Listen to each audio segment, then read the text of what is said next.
Dahil sa malalawak at matabang lupain sa Siniloan, maraming farm ang matatagpuan sa bayang ito. Gaya ng farm na ito na may lawak na 7 ektarya at isa sa kanilang produkto ang fresh na mga buko. Tuwing nag-harvest daw sila ng mga buko, may katuwang sila sa pagbubuhat ng mga ito, ang mga kabayo.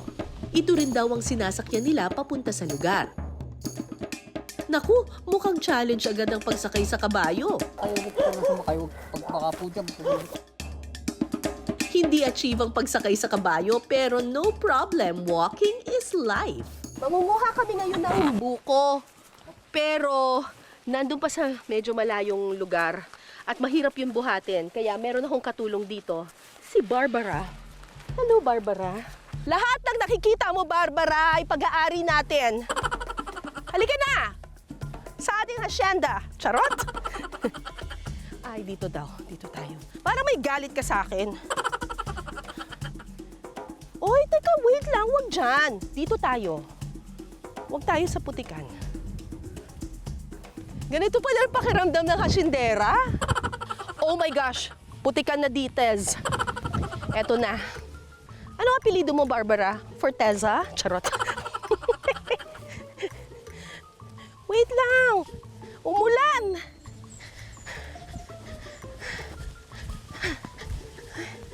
Tara, Barbie! Baka mabasa ka! Let's go! Ang dami ng puno ng nyug dito at ang tataas. Kaya dito na lang tayo sa medyo mababa. Yan lang ang kaya ng powers ko. Sugod! Game na ba? O, sige. Ang daya ko, meron akong hagdanan. Pero syempre, yung mga iba, kayang-kaya nila doon sa mismong puno. Pero dahil hindi tayo marunong sa mga pole dancing, eto lang tayo. Ladder. Yan! Lahat na ng mga kasalanan ninyo sa akin! Dito na! Ilalabas ko na! Ay! Teka, isa pa!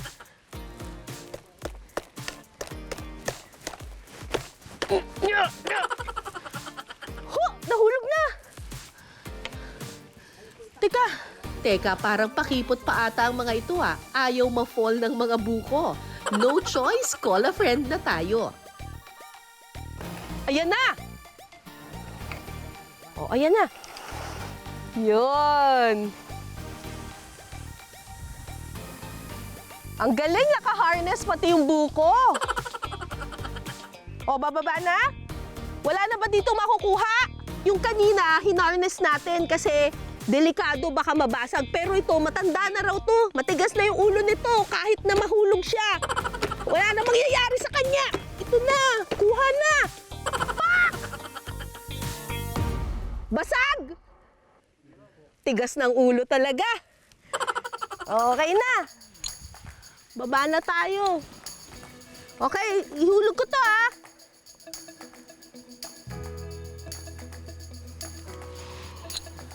Kung malulain ka raw o kaya naman ay hindi eksperto sa pag-akyat tulad ko, meron pa raw isang paraan para makuha ang mga buko, lalo na yung mga nasa matataas na puno, ang pagsusungkit. Ito na, hilahin na to. Ay. Ano po, parang... Kuya, tulungan mo na lang. Ya! Ya! Ya! Ayun na naman nag-isa! Kailangan talaga pahatak. Ang ginagamit nilang panungkit, gawa sa mahabang buhong kawayan na may patusok na bakal sa dulo. Ginagawa raw nila ito dahil masyadong delikado ang pag-akyat sa matataas na puno ng buko. Patakin natin to. 1, 2, 3. Ay!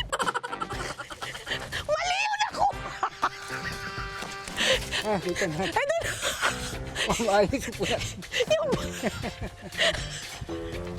1, 2, 3. Yan! Yan!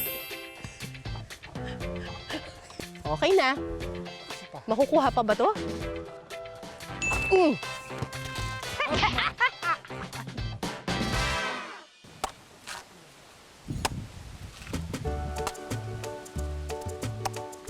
Yun, ganun lang. Simpleng-simple. Ang galing. Patikim nga, kuya. Ang tamis! Ang sarap, kuya. O, sige. Ito naman, tikman natin itong isa. Ayan, sige, kaya ko to. Yan. Challenge ako dito, ah. Layo pa.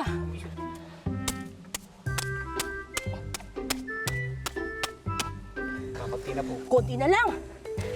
Pag nabutas po, lalabas ako sa butas ganyan. Yun. Yan na! Matabang lang sa buon yan. Ang asim? Maasin po. Ba't ganun?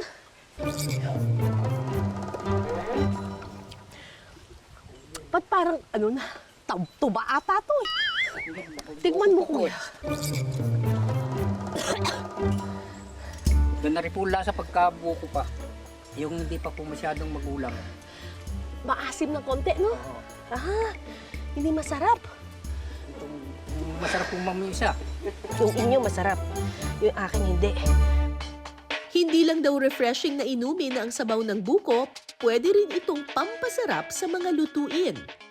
Pagkatapos naming magpakahirap sa pagkuha ng buko, syempre kailangan kumain naman kami. Ano ang pinakamasarap na ulam na may buko? Binakol. Kasama ko dito si Ate Angie. Ayan, magluluto kami ngayon ng chicken binakol. Alright. Pero parang kakaiba itong manok na gagamitin natin. US Selkie. Wow, US, di ba? Maitim. Opo. Ah, maitim Black po talaga. talaga yung meat niya.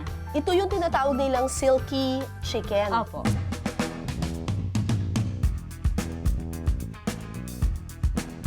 Sa kawali, magigisa ng luya, sibuyas at bawang.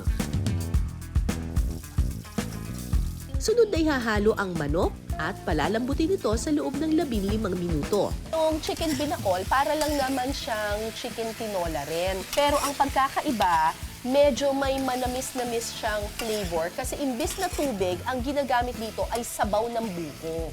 Eh, alam naman natin yung sabaw ng buko, ang sarap nun, di ba? Sunod na ilalagay ang buko juice at tanglad. Titimplahan ito ng asin, paminta at seasoning. Sunod na ihahalo ang laman ng buko at siling haba. At saka pakukuluin ng 10 minuto. Ayan, kulong-kulo na talaga, bonggang-bongga. Huling ilalagay ang dahon ng sili. At maya-maya pa, ready to plate na ang chicken binakol. Luto na ang ating chicken binakol. Talagang nakalagay pa sa sa nyog. Oh. Pasado kaya sa panlasa? Tikman natin yan mamaya. Matapos mapalaban ang aking braso sa pag-akyat sa puno Ito na, hilahin na to. at sa pagsungkit sa buko, oras na para tikman ang reward sa ating paghihirap. Sulit naman kaya ang pagod natin? Diba, ang ganda ng presentation. Okay, tikman muna natin yung sabaw.